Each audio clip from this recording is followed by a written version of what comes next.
مفتی عبدالودود کے بیانات کے لیے مفتی صاحب کے آفیشیل چینل مفتی عبدالودود کو سبسکرائب کریں۔ اللہ یصطفی الیہ من یشاء ویہدی الیہ من ینیب۔ اللہ جس کو چننا چاہتا ہے چنتا ہے، جس کو ہدایت دینا چاہتا ہے وہ ہدایت دیتا ہے۔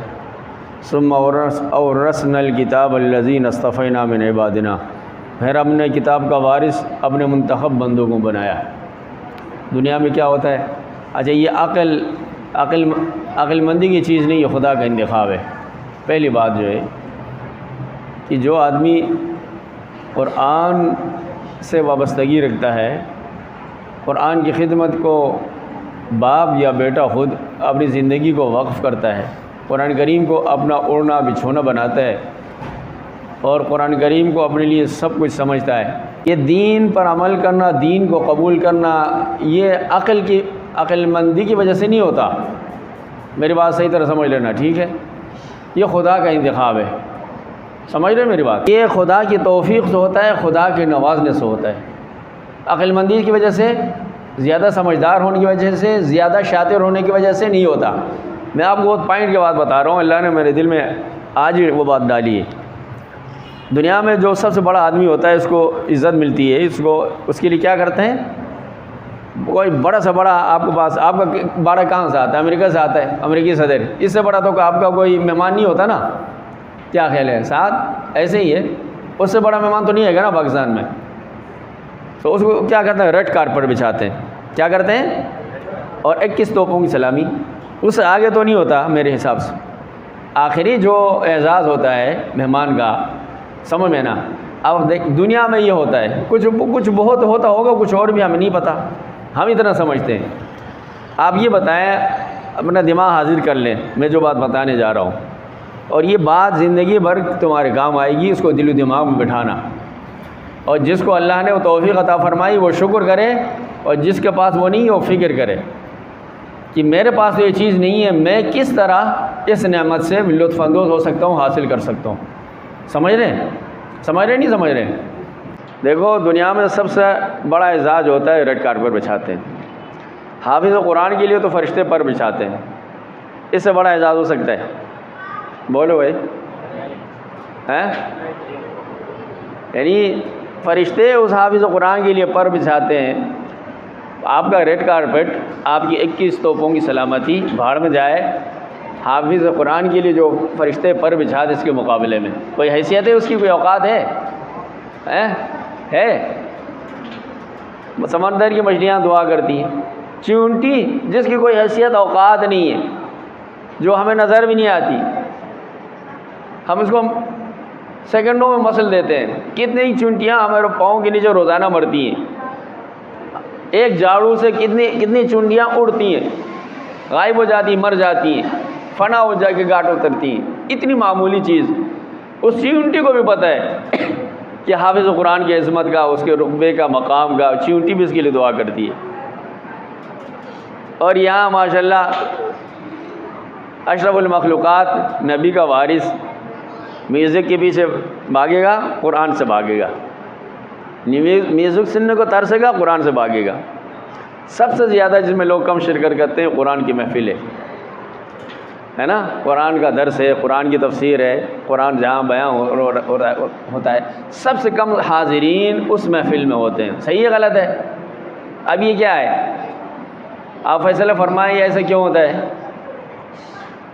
ایسا کیوں ہوتا ہے؟ یہ صحیح ہوتا ہے نہیں ہوتا؟ ہم آپ سب کرتے ہیں نا، ہم سب یہ کرتے ہیں اور آئندہ بھی کریں گے، یہ نہیں کہ آپ آئندہ نہیں کریں گے، آئندہ بھی ایسا کریں گے۔ بریانی کی محفل ہے، وہاں دیکھو، میں یہاں میرا وہ پروگرام تھا پارک میں، ہر سال ہوتا ہے وہاں، اس مرتبہ میں نے کہا، پچھلے سال بھی کہا تھا، میں نے کہا کہ ہمارے نزدیک اللہ کی قدر و قیمت ایک پلیٹ بریانی کے برابر بھی نہیں ہے۔ سمجھنے کی چیز ہے، سمجھ رہے ہیں میری بات؟ سمجھ رہے ہیں؟ جہاں آپ ایک دیگ اتاریں، کتنے لوگ آئیں گے؟ جو بلائیں گے وہی تو آئیں گے، بن بلائے مہمان بہت آئیں گے۔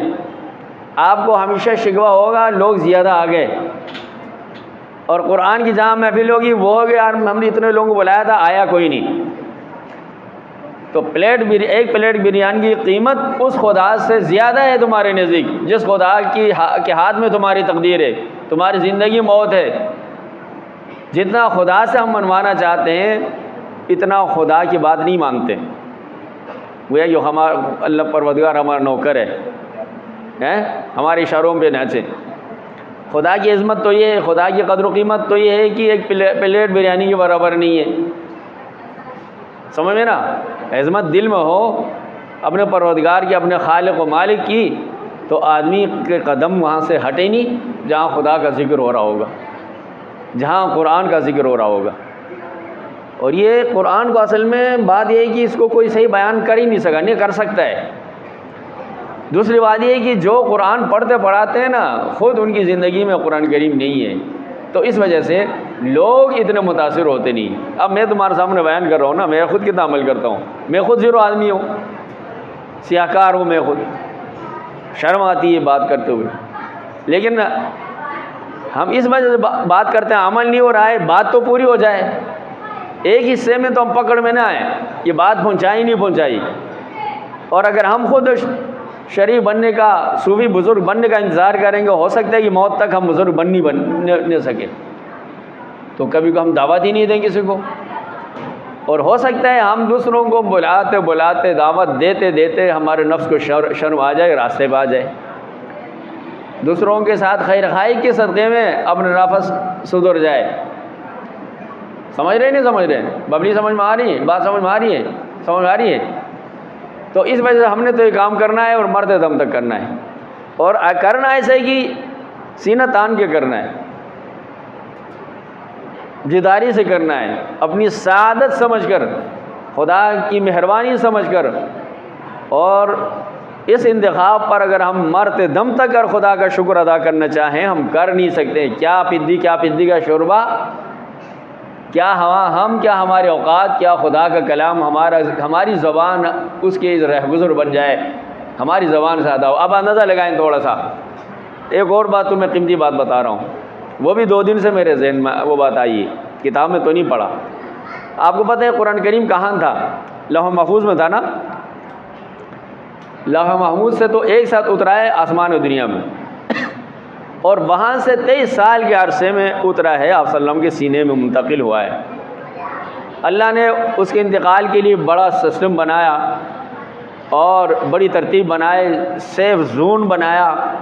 اور آپ صلی اللہ علیہ وسلم کے سینے میں قرآن اترنے سے پہلے آپ تو ویسے پاکیزہ، آپ کی پاکی کو، طہارت کو، آپ کی قدسی صفات کو بیان ہی نہیں کیا جا سکتا۔ اس کے باوجود اللہ تعالیٰ نے آپ کا سینہ فرشتوں سے آپریٹ کرایا، دھلایا، سمجھ میں نا، اور اس کو سونے پہ سہاگا اور اجلا کر دیا، پھر وہ قرآن کا ٹھکانہ بن گیا، اور ہزاروں مرتبہ فرشتے کا سفر ہوا ہے آسمان زمین۔ اور یہ اتنا لمبا سفر ہے، اتنا لمبا سفر فرشتے نے ہزاروں مرتبہ کاٹ کر 23 سال کے عرصے میں اللہ تعالیٰ کھڑے کھڑے بھی اتار سکتا تھا۔ یہ صرف اس کلام کی عظمت اور سمجھ میں نا اس کی اہمیت کو، کہ کوئی نفس اس کا بوجھ برداشت نہیں کر سکتا، اتنا بڑا کلام ہے، اتنا عظیم کلام ہے۔ اللہ تعالیٰ نے 23 سال کے عرصے میں تھوڑا تھوڑا کر کے آپ کے کہیں نہیں اتارا، آپ کے سینے میں وہ اتار دیا۔ اور جس فرشتے کے وجہ اس فرشتے کے بارے میں دیکھو، کوئی بھی پیغام لاتا ہے کوئی آدمی، اس کے لیے 2 صفات کا ہونا ضروری ہوتا ہے۔ ایک تو کہ وہ امانتدار ہو، امین ہو، ہے نا، جو بات بتائیں اس ایز اٹ از وہ بات پہنچائے، اس میں کمی بیشی نہ کرے، اپنی طرف سے مکسر نہ بنائے، مکس نہ کرے، باتیں کچھ باتوں کو کم کچھ کو بڑھائے نہیں، ٹھیک ہے۔ دوسرا ہے کہ اس کے پاس طاقت بھی ہو اس امانت کی حفاظت کے لیے۔ ایک آدمی شریف ہوتا ہے، ہے تو امین، لیکن اس میں اتنی طاقت نہیں، سکت نہیں ہے، وہ چاہتے ہوئے بھی حفاظت نہیں کر سکتا، نیت اچھی ہونے کے باوجود بھی حفاظت نہیں کر سکتا، ایسی ہے نا، سمجھ رہے؟ ان دونوں صفات کی اللہ نے گارنٹی دی فرشتے کی، انہ لقول رسول کریم ذی قوت عند ذی العرش مکین، کہ خدا کا اس کا بڑا رتبہ ہے، مطاع ثم امین، سمجھ نا، وما صاحب بکم مجنون، سمجھ نا، وہ طاقتور بھی ہے، سمجھ نا، اور وہ امانت دار بھی ہے، دیانت دار بھی ہے۔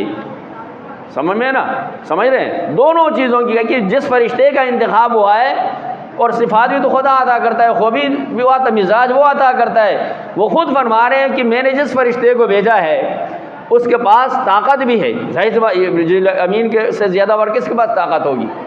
اس کو کون چیلنج کر سکتا ہے؟ کون اسے کوئی چیز چھین سکتا ہے؟ جو امانت اس کے پاس ہے اس میں کمی بیشی کون کر سکتا ہے؟ تو طاقت بھی تھی، حفاظت کی طاقت بھی تھی، اور امانت دار بھی تھے۔ تو جبرائیل امین خود کہتا ہے کہ قرآن کریم نے مجھے تحفظ عطا کیا، مجھے مقام عطا کیا، مجھے اپنی عاقبت کو محفوظ بنا دیا۔ جب تک قرآن کریم کی یہ آیتیں نہیں اتری تھیں میں بھی اپنی عاقبت کے بارے میں پریشان تھا، میرا انجام کیا ہوگا۔ جب قرآن کریم نے میرے ان صفات کی گواہی دی، میرا انجام محفوظ ہو گیا۔ تو جب قرآن کریم کی وجہ سے جبرائیل امین کا انجام محفوظ ہو سکتا ہے، عاقبت سنور سکتی ہے، تو اب میرا آپ کا نہیں ہو سکتا۔